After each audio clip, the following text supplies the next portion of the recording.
बिहार के जनता का पैसा का आप लोगों ने 40 सालों में 20 साल 15 साल सब मिल के हमाम में नंगे हैं, सब मिल के हमाम में नंगे हैं। ये पूल निगम में सबसे ज्यादा भ्रष्टाचार, सबसे ज्यादा क्यों? मैं चाहता हूं इस पर सीबीआई इंक्वायरी हो। इसीलिए गाली गलौज मत करिए, बिहार की जनता को बर्बाद मत करिए, बिहार की जनता को बर्बाद मत करिए। नया इतिहास लिखा जाएगा, नया इतिहास लिखा जाएगा। मैं खास तौर पर एक एक मुसलमान भाइयों से आग्रह करूंगा, हाथ जोड़कर पैर पकड़ता हूं। हर डाल पर उल्लू बैठा, अंजामे गुलिस्ता क्या होगा? जब एक ही उल्लू बर्बाद कर दिया है पूर्णिया को, तो और आप कितना उल्लू बैठाना चाहते हैं?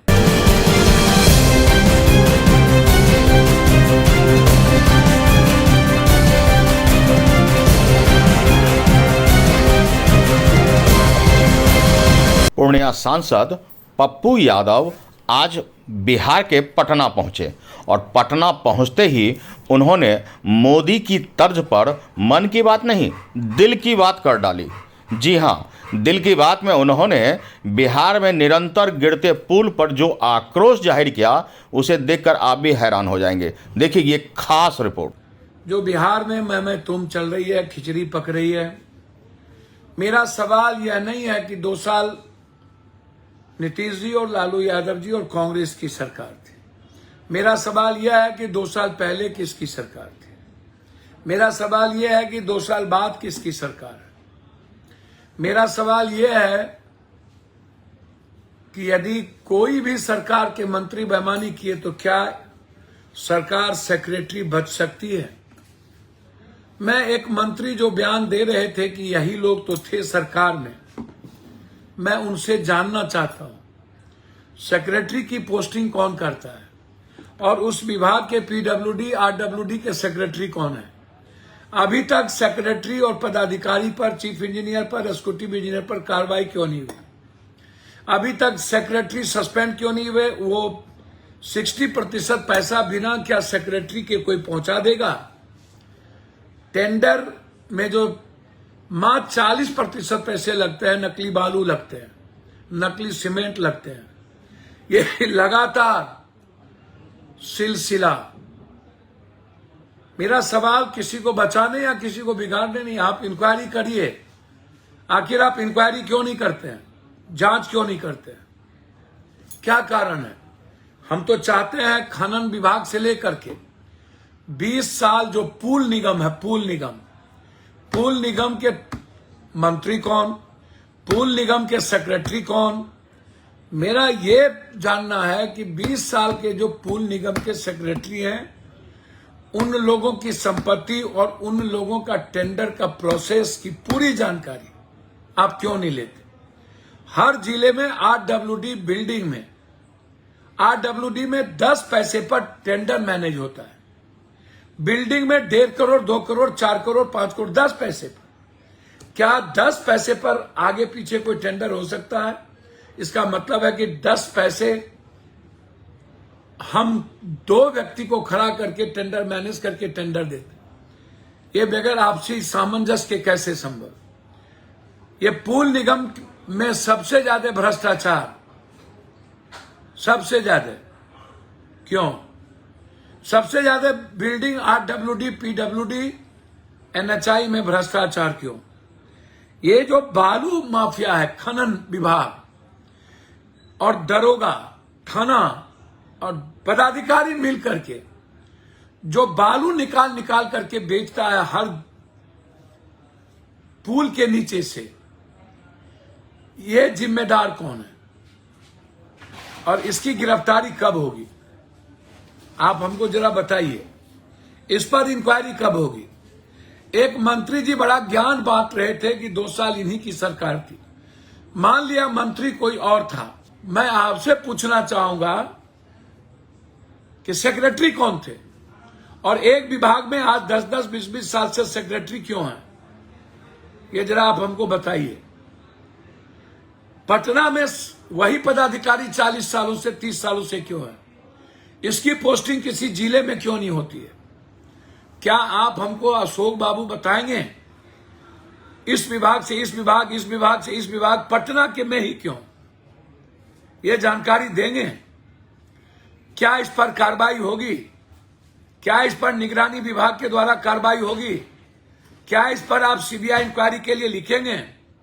मैं चाहता हूं इस पर सीबीआई इंक्वायरी हो।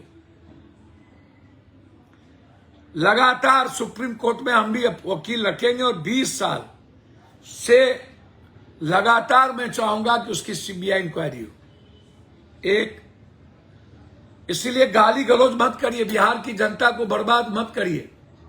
बिहार के जनता का पैसा का आप लोगों ने 40 सालों में 20 साल 15 साल सब मिल के हमाम में नंगे हैं, और ये नहीं चलेगा।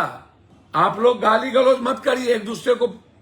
आप इसमें कस्टडियन कौन है? तब तो यह भी सवाल उठेगा कि मुख्यमंत्री जी हम मालिक होते हैं, हमारा आंख कैसे बनता?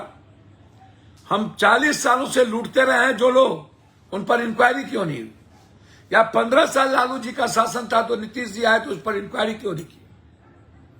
या नीतीश जी बीजेपी की सरकार थी तो फिर तेजस्वी जी और नीतीश जी आए तो इंक्वायरी क्यों नहीं की?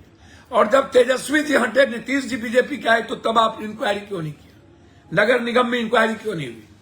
नगर निगम में जो जितने नाला का पैसा खाया गया है, जितने आज रोड नाले नहीं बने हैं, हालात अच्छे नहीं हैं, थोड़े से पानी में पूरा का पूरा पटना, पूरा का पूरा दिल्ली का छत गिर जाता है, पानी पीने की व्यवस्था नहीं है। जब दिल्ली क्योटो नहीं बन पाया और आदमी मर रहे हो और एक भी महिलाओं को सही पानी नहीं मिलती है, 2 घंटे के पानी में एक महिला बेटी बाहर नहीं निकल सकती, तो आप किसकी बात करेंगे? कहां बनेगा क्योटो?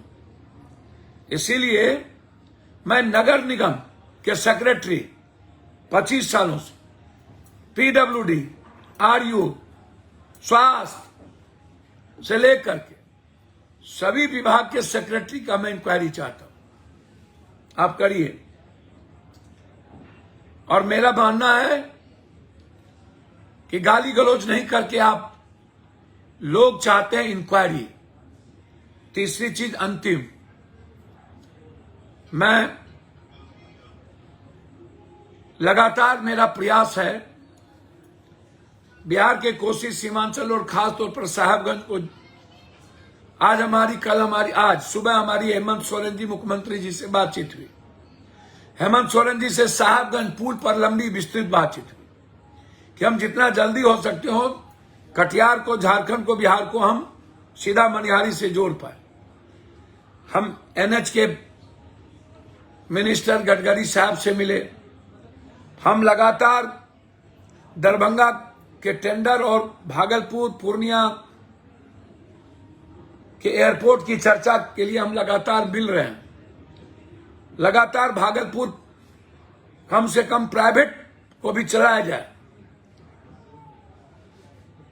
एयरपोर्ट मिनिस्टर ने सारे विभाग के पदाधिकारी को बैठा करके 1 से 1.5 महीने के अंदर टेंडर निकालने की प्रक्रिया शुरू हो गई, और मुझे लगता है 2 से 3 महीने के अंदर शिलान्यास हो जाएगा और सीमांचल कोसी को हम नंबर 1 में जोड़ पाएंगे। भागलपुर, साहेबगंज से लेकर अररिया, किशनगंज, सुपौल, सहरसा, मधेपुरा, खगड़िया के बच्चे पूर्णिया जाके ट्रेन पकड़ सकते हैं। यह एक नया इतिहास लिखा जाएगा। आप जो देख रहे हैं दिख रहा है। मैं खास तौर पर एक एक मुसलमान भाइयों से आग्रह करूंगा, हाथ जोड़कर पैर पकड़ता हूं, प्लीज, और अत्यंत पिछड़ी जातियों से, पिछड़े से, कि भैया रुपौली को चारागाह बनने से बचाएं। पूर्णिया एको हम द्वितीय नास्ती, एक ही काफी है। पूर्णिया हर डाल पर उल्लू बैठा, अंजामे गुलिस्ता क्या होगा? जब एक ही उल्लू बर्बाद कर दिया है पूर्णिया को, तो और आप कितना उल्लू बैठाना चाहते हैं? मेरा आग्रह है आपसे, मैं किसी का नाम नहीं लूंगा, लेकिन जिस तरीके से जो लोग रुपौली को अखाड़ा बना रहे हैं, और जो ऐसे लोग, मैं फिर आग्रह बार बार कर रहा हूं, भीमा जी हो या जदयू हो, मेरा अब 2 लोगों के बीच लड़ाई है, और मैं अपनी जनता को भगवान मानता हूं। और भगवान को मैं अनुग्रही आग्रह करूंगा पैर पकड़ के कि आप 9 महीने के लिए, 6 महीने के लिए, 9 महीने के लिए चुनाव है, इस पर अपने स्वतंत्र विचार को मत खोइएगा, भावना में मत बहिएगा। जब बिहार का विकास 40 सालों में नहीं हुआ, रुपौली का पुले मैं बनाऊंगा, रुपौली को मैं शरीर बेच के रुपौली को नंबर 1 करूंगा। आपको भरोसा है पप्पू पर? रखिए। NH क्रॉस करेगा, रेल भी क्रॉस करेगा। जो लोग हमारे पीठ में खंजर भोग रहे हैं, जिंदगी मेरी जब तक रहेगी तब तक वैसे लोग मेरे दरवाजे पर नहीं आ पाएंगे। जिन लोगों ने विश्वासघात किया है, मेरे लिए नहीं, मेरे लिए कोई दिक्कत नहीं है, जनता काफी है, लेकिन जो ईमान के साथ विश्वासघात करता है, पैसा उसका धर्म बन जाता है। कभी पप्पू, कभी कोई। आप सोचिए, जब पूर्णिया में कोई सांसद लड़ता है तो सब लोग एक हो जाते हैं। जब पूर्णिया में कोई और लड़ता है आरजेडी से तो वो एक हो जाते हैं। पूर्णिया में कोई बनमनखी से कोई लड़ता है तो वहां एक हो जाते हैं।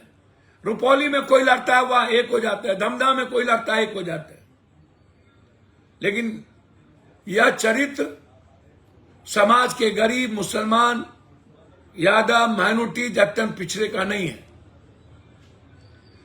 चाहे अत्यंत पिछड़ा जाति नीतीश को नेता माना तो वहां जो जब हुआ वहीं दिया।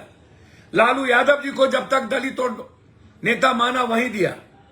मैं जानता हूं कि मुसहर समाज का अधिक वोट एमपी में नीतीश कुमार जी को माना। मैं धन्यवाद देना चाहूंगा मुसहर समाज के लोगों को। आप उनको नेता मानते हैं, हम आपके विश्वास को नहीं ले पाए, आपने हमें वोट नहीं दिया। मात्र 20%, 10% ही वोट हमें मिले।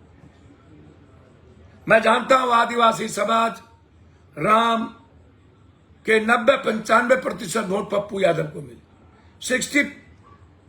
50-60 के परसेंट पासवान समाज का, पासी समाज का वोट हमें मिला। मुसहर समाज का, ऋषिदेव समाज का हम विश्वास नहीं ले पाए। वो हम में कमी है, हमारे गरीबों में नहीं, और वो उनका वोट जाता है। मैं यह भी जानता हूं कि अभी भी ऋषिदेव समाज का वोट नीतीश जी के प्रति वफादार है। लेकिन यह चुनाव एक नया इतिहास लिख सकता है। मेरा आग्रह है पुनः एक बार कि जो लोग ये पैसे की चकाचौंध और जो ये मीडिया के कुछ पैसे लेकर के जो लोग किसी को जिता रहे हैं, मेरा आग्रह उन चीजों से बचिए। और मैं गंगोत्री समाज के लोगों से हाथ जोड़कर, केवरत, गोरी समाज, निषाद समाज, मल्लाह, केवट, इन लोगों से आग्रह करूंगा, अपने पैर में कुल्हाड़ी मत मारिएगा। जो निर्णय लेना हो एक ही जगह लीजिएगा। यही मैं हाथ जोड़ता हूं। यही कहने के लिए मैंने फोन किया था।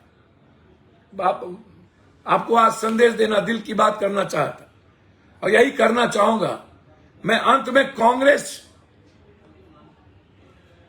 जिस विश्वास के साथ, जिस दल के साथ खड़ा है, पप्पू यादव का पूरा समर्थन, पप्पू यादव का पूरा भावना उस दल के उम्मीदवार के प्रति, और मेरे नेता जो भी मुखिया, सरपंच, एक्स मुखिया, वर्तमान मुखिया, जो भी लोग हैं हमारे साथ, यदि 100 लोग हैं तो वह 100 लोग ईमानदारी के साथ कांग्रेस के साथ खड़े होंगे। मेरा ऐसा मानना है। पुनः मैं मुसलमान समाज के नेतृत्व से आग्रह करूंगा, ऐसी कोई भूल मत करिएगा जो जिंदगी भर हम लोग पछताएं और हम लोग आने वाले समय में खुद को माफ न कर पाए। बहुत बहुत धन्यवाद, नमस्कार, प्रणाम, सलाम। बहरहाल पप्पू यादव बिहार की 10 दिशा बदलने के लिए हर संभव प्रयास कर रहे हैं।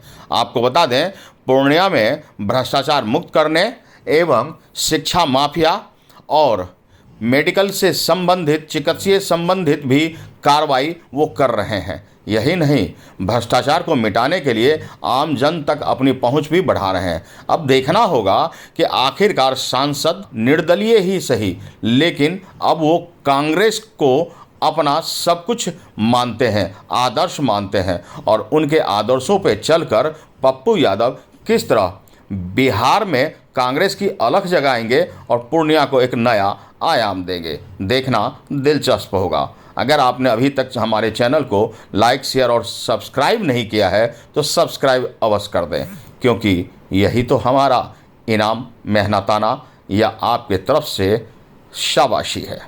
देखना होगा कि आप हमें किस तरह प्यार देते हैं। आपके भरोसे ही हम इस चैनल को आपके विश्वसनीय चैनल के रूप में तब्दील करने में कामयाब हुए हैं। जय हिंद दोस्तों। तो आज के लिए इतना ही। हमारे साथ बने रहिए और देखते रहिए अनुभवी आंखें न्यूज और पढ़ते रहिए अनुभवी आंखें अखबार। सोशल साइट्स, ऑनलाइन चैनल पे जाकर आप हमारे चैनल्स को देख सकते हैं, लाइक और सब्सक्राइब भी कर दीजिए। दोस्तों, आप हमसे जुड़ने के लिए अपना पासपोर्ट साइज फोटो और एक आधार कार्ड की फोटोकॉपी हमें भेज दें और हमसे जुड़ें। हमारे से जुड़ने के लिए इस नंबर पे आप हमसे बात कीजिए। हमारा नंबर है 8826227802।